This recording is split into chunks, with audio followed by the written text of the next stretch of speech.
Sridurga Hospital, Nandiyar. Cesarean myomectomy. These leiomyomata are the benign smooth muscle tumors of the uterus, affecting the reproductive tract of the woman in the childbearing age. The exact incidence of leiomyomata in the pregnancy is very hard to estimate, but the textbooks report the prevalence of about 2 to 4%. Is the incidence of this leiomyomata in the pregnancy is about 2 to 4%. But there is a recent increase in the trend in the leiomyomata complicating the pregnancy because of the late childbearing age up to late 30s, and then because of the rising trends in cesarean section, and also because of the better diagnostic facilities which are available for us, by which we are able to diagnose even the small tumors, that is small fibroids in the uterus. But nearly 60 to 70% of the fibroids do not show change of less than 10% increase in the size, whereas those fibroids which do show increase in the size occur in the first pregnancy with little change in the second and third trimester. Those fibroids with more than 5 centimeters in diameter are the ones which are going to increase in the size, whereas the smaller fibroids do not show any change. What is the fate of the fibroid in the puerperium? Most of the fibroids do not show any change even in the puerperium, but less than 5 to 10% even reduce in the size. What is the effect of fibroids on pregnancy? Most of the pregnancies that most of the pregnant women do not complain any complaints throughout the pregnancy, even when there is a fibroid uterus complicating them. But few patients may experience bleeding, abortions, preterm deliveries, or postpartum hemorrhages, or pressure symptoms due to the increase in the size of the fibroid under the influence of the pregnancy-related hormones. Or there may be complications due to the degenerative changes which occur in the pregnancy and we are diagnosing the fibroids. Most of the fibroids are diagnosed in the pregnant women during the antenatal period, maybe in the early trimester during the dating scans, or they may be diagnosed accidentally during the surgery also, when they have missed the early first trimester or second trimester scans. Or it may be a known case of fibroid uterus complicating the pregnancy. Then what now when we have diagnosed it to be a fibroid uterus complicating pregnancy and the patient could not be delivered vaginally and then it was to be taken for a cesarean section, then what are we going to do when there is a fibroid in the gravid uterus? So what are the options available for us? Leave it. Just first option was, until the last decade, cesarean myomectomy was almost absent in the obstetric literature because of its hemorrhage, because of its complications which were expected from it. Even the major leading textbooks also discouraged the cesarean myomectomy. What was the cause for this discouragement? They were because of the fear of hemorrhage, because of the difficulty in dealing with the hemostasis and blood products availability, better anesthesia facilities were not available, and also because of the postpartum operative morbidity, etc. Then what happens if we leave the fibroid? What happens if we leave the fibroid? Sometimes there may be postpartum hemorrhage because of the subinvolution of the uterus. Or sometimes the large submucous myomas even we may expect inversion of uterus or spontaneous expulsion or sepsis, or sometimes there may be even intramyometrial hemorrhages. The second option which is available when we see a fibroid is uterine artery ligation. This is a promising method where it decreases the blood supply to the fibroid, it reduces the hemorrhage during the surgery, and also its future fertility and then subsequent outcomes are also not hampered. Coming to the other method of option, removal of the fibroid during the cesarean section. Sir Victor Boni, he was a pioneer in myomectomy. He first made literature on the cesarean myomectomy at the beginning of the 20th century. He wrote, "It is tempting for the adventurous and sympathetic surgeon to condense the operation of cesarean section and myomectomy into one undertaking and so to save his patients the ordeal of a second admission to the hospital." So until the last decade, then this 20th century, cesarean myomectomy we did not attempt to go even to a cesarean section, to the myomectomy during cesarean section. So what were the indications for cesarean section? Indications for myomectomy during cesarean section. It is when the fibroid is occupying the lower uterine segment where we are unable to perform our cesarean section, or to save the cost and time of the patient, or it is the request of the patient to avoid the second exposure to the surgery or the anesthesia. or when there are any pressure symptoms in the pregnancy. What are the guidelines for the myomectomy? There are no clear-cut guidelines for the myomectomy. It's a debate and dilemma going on whether to remove the fibroid during the pregnancy or not. Then what is the main principles for us to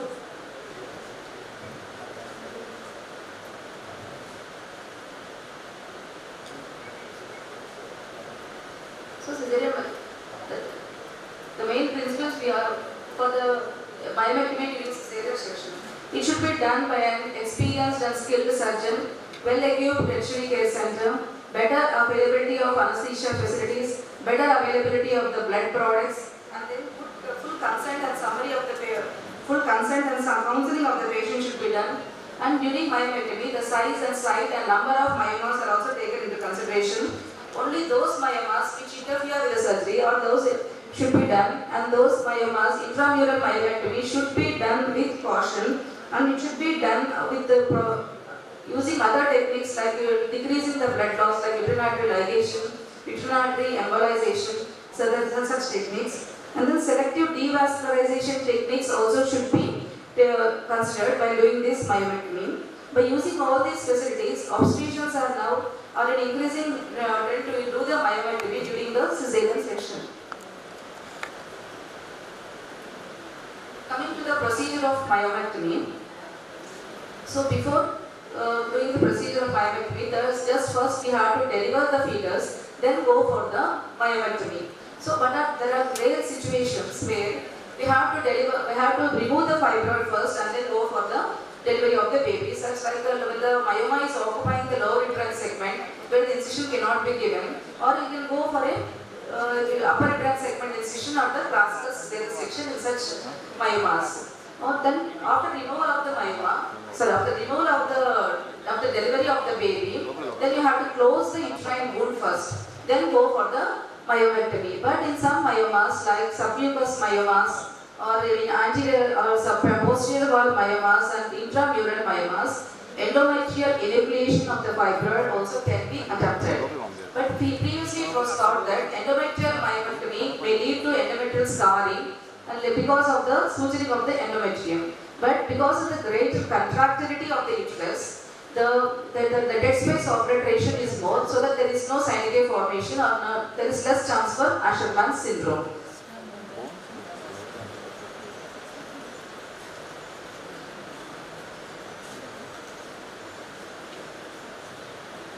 Then coming to the other type of myomas, that is anterior subserosal myomas or the lower uterine segment myomas. After delivering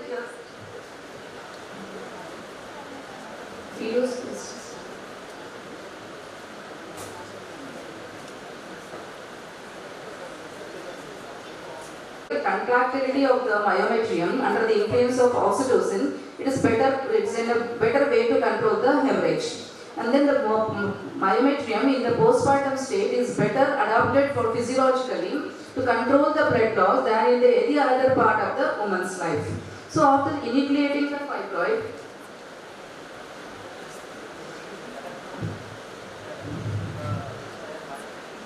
so I am able to show the video now. After delivering the baby, the myoma, the uterine incision is closed, and then they have done the uterine artery ligation, and then they are proceeding for the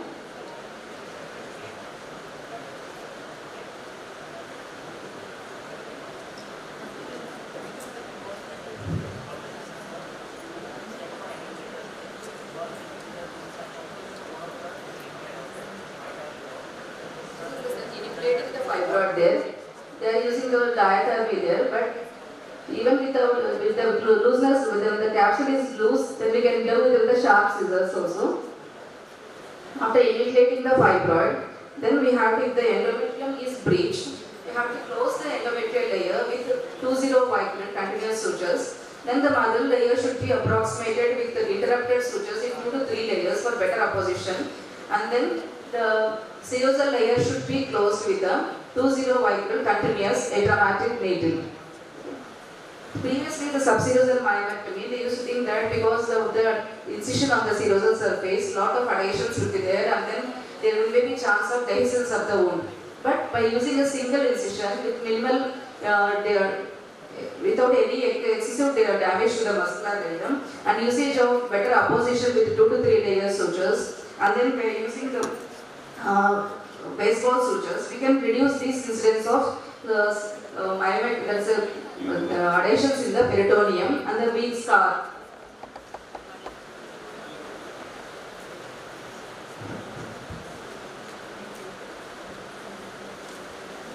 Incision is closed, and then they have done the uterine artery ligation, and then they are proceeding for the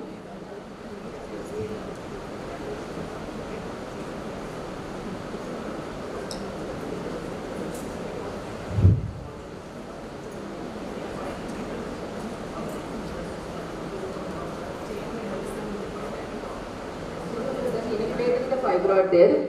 They are using the diathermy there, but even with the looseness, when the capsule is loose, then we can do with the sharp scissors also. After enucleating the fibroid, then we have to, if the endometrium is breached, we have to close the endometrial layer with 20 vicryl continuous sutures. Then the mother layer should be approximated with the interrupted sutures in 2 to 3 layers for better apposition. And then the serosal layer should be closed with a 20 vicryl continuous atraumatic needle. Previously, the subserosal myomectomy, they used to think that because of the incision on the serosal surface, lot of adhesions would be there, and then there will be chance of dehiscence of the wound. But by using a single incision with minimal, without any excessive damage to the muscular layer, and usage of better apposition with 2 to 3 layer sutures, and then by using the baseball sutures, we can reduce this incidence of myomectomy, that is the adhesions in the peritoneum and the weak scar.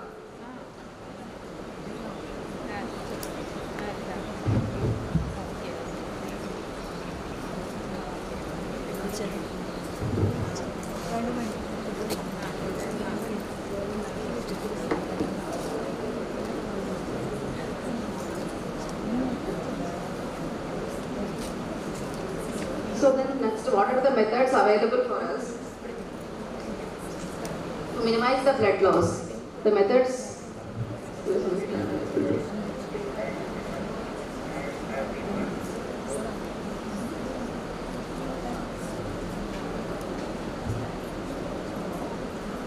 I'm unable to change the slide here.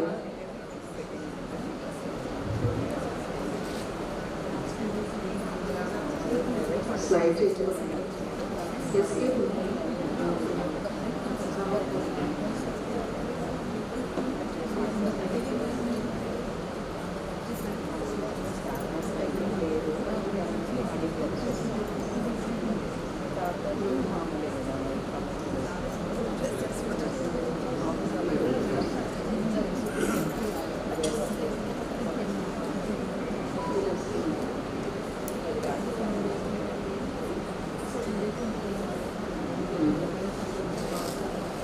This is the surface of the serosal surface after the closure of the wound.